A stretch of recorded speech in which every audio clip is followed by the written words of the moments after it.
lebih cepat dibanding langkah kita. Teknologi bukan lagi sekedar alat bantu, melainkan menjadi bagian dari cara kita bekerja, berpikir, serta mengambil keputusan. Perubahan ini tidak hanya menciptakan peluang besar untuk meningkatkan kinerja, tetapi juga menantang kita untuk terus beradaptasi. Lalu, sejauh mana era digital benar-benar mengubah cara kita bekerja? Mari simak penjelasan kelompok kami. Digitalisasi dan disrupsi organisasi. Digitalisasi merupakan proses mengubah aktivitas, layanan, atau model kerja organisasi dari cara manual atau konvensional menjadi berbasis teknologi digital untuk efisiensi, otomatisasi, serta peningkatan pengalaman pengguna, bukan mengubah model bisnis secara total. Tujuan dari digitalisasi adalah meningkatkan kecepatan proses kerja, mengurangi biaya operasional, memperbaiki kualitas layanan, serta memudahkan pengambilan keputusan berbasis data, dan memperluas jangkauan layanan. Contoh digitalisasi di Indonesia, penggunaan mobile banking, internet banking, serta e-wallet, Dana, OVO, dan Link Aja. Kemudian di bidang pemerintahan, aplikasi layanan publik digital seperti eKTP, Satu Sehat, dan pajak online, serta platform OSS RBA untuk perizinan berusaha. Disrupsi adalah perubahan besar yang menggoyang dan menggeser model bisnis lama, sering dipicu teknologi baru, sehingga organisasi tradisional harus beradaptasi atau tertinggal. Contoh disrupsi di Indonesia, transportasi Gojek dan Grab, yaitu mengubah total model transportasi konvensional, ojek pangkalan, dan taksi meter. Perubahan pola kerja dan ekspektasi. Di era digital, cara orang bekerja tidak sama seperti dulu. Beberapa perubahan yang terlihat. Banyak pekerjaan bisa dilakukan dari rumah.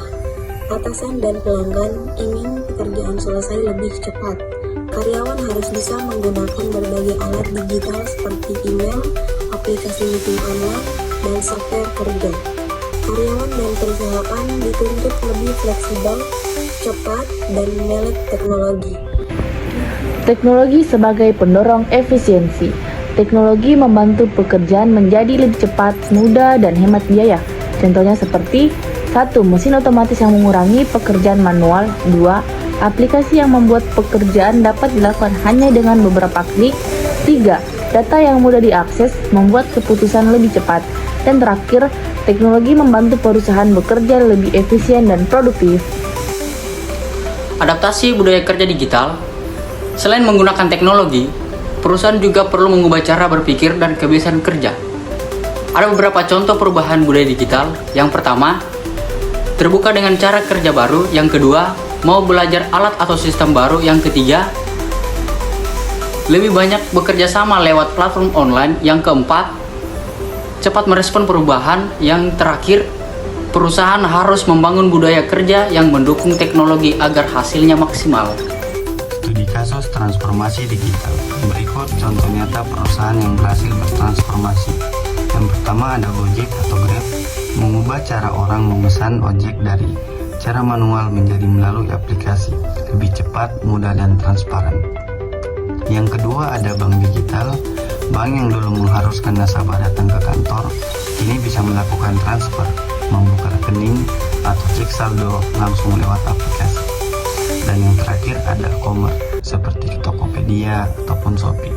Dulu belanja harus datang ke toko, sekarang bisa belanja dari rumah, membandingkan harga dan barang diantar ke rumah. Transformasi digital membuat layanan lebih cepat, mudah, dan sesuai kebutuhan zaman.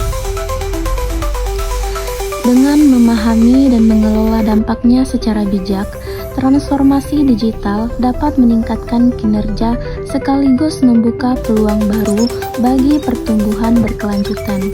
Itulah tadi materi dari kelompok kami. Semoga kita bisa melek akan teknologi dan bisa beradaptasi di era digital saat ini.